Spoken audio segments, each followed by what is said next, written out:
ஒரே ஒரு முறைதான் குளத்தூருக்கு தலைவர் போனார். அதுல 5 நிமிஷம் கூட பேசல. சேப்பாக்கம் மிஸ் ஆயிடுச்சு. அன்னைக்கு 57 எம்எல்ஏ ஜெயிச்சவரு எப்படி 6 மாசத்துல ஆட்சி இருக்காதுன்னு சொல்ல முடியும்? நமக்கு அனுபவம் இல்லைன்னு சொன்னாங்க, சட்டசபை எதிர்கொள்ள முடியுமான்னு சொன்னாங்க.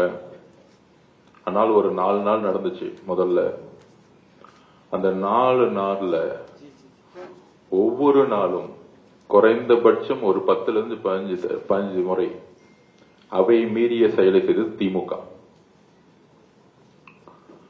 சோ திமுகக்கே பாடம் எடுத்தாரு நம்மளுடைய தமிழக முதலமைச்சர், நம்மளுடைய அண்ணன் விஜய் அவர்கள். நம்மளுடைய சட்டமன்ற உறுப்பினர்கள், நம்மளுடைய அமைச்சர்கள் பேசவே முடியல அவங்களால அந்த 4 நாள். இப்ப அடுத்த பட்ஜெட் கூட்டத்தொடர் மானிய கோரிக்கை.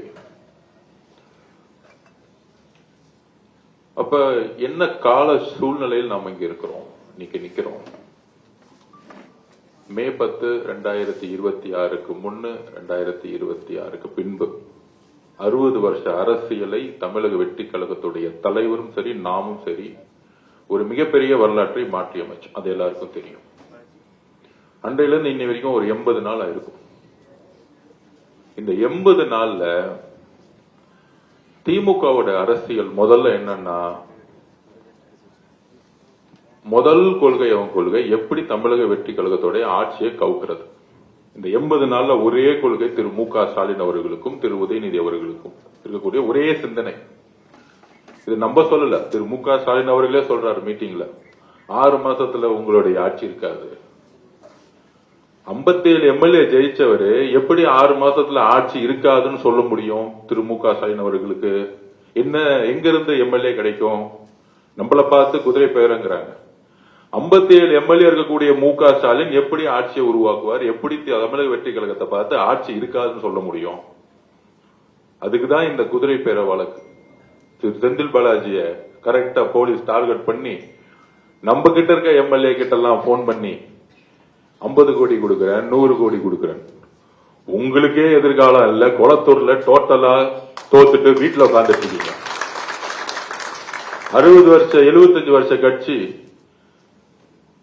30 வருஷம் ஆளுங்கட்சி, முதலமைச்சரா உங்களுடைய தந்தை திரு மு.க. ஸ்டாலின் அவர்கள், திராவிட முன்னேற்ற கழகத்தோட தலைவர், கொளத்தூர்ல மக்கள் தூக்கி எறிஞ்சிட்டாங்கன்னா இது வரைக்கும் ஏன் தூக்கி எறிஞ்சிட்டாங்கிற ஒரு மெசேஜ கூட அவங்க இன்னும் புரிஞ்சிக்கல. ஒரே ஒரு முறைதான் கொளத்தூருக்கு தலைவர் போனார். அதுல 5 நிமிஷம் கூட பேசல. சேப்பாக்கம் மிஸ் ஆயிடுச்சு அன்னைக்கு. அவ்வளவுதான்.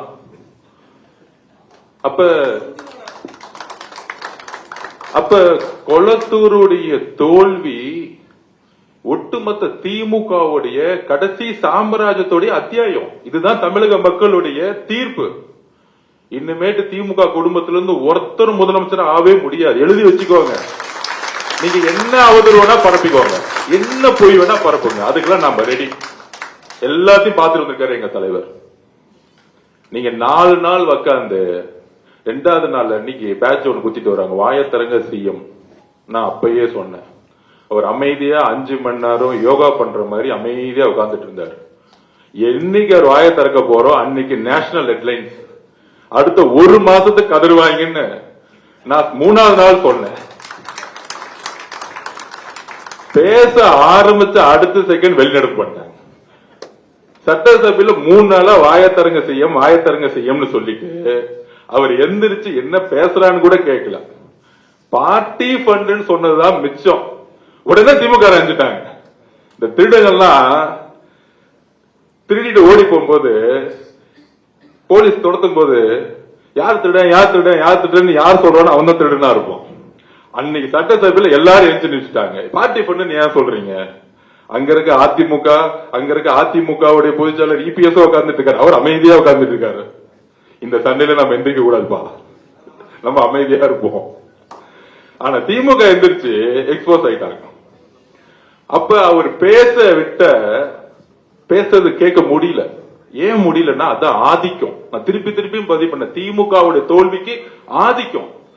பண்ணையார் மனத்தனம், நாம இங்க மட்டும்தான் ஆளுங்கட்சி, எங்க அப்பா எங்க புள்ள நாங்க மட்டும்தான் முதலமைச்சர், ஒரு கொத்தடிமை கூட்டம் தான் அமைச்சர்கள், இப்படி ஒரு சிந்தனையை அவங்க நம்பிட்டாங்க.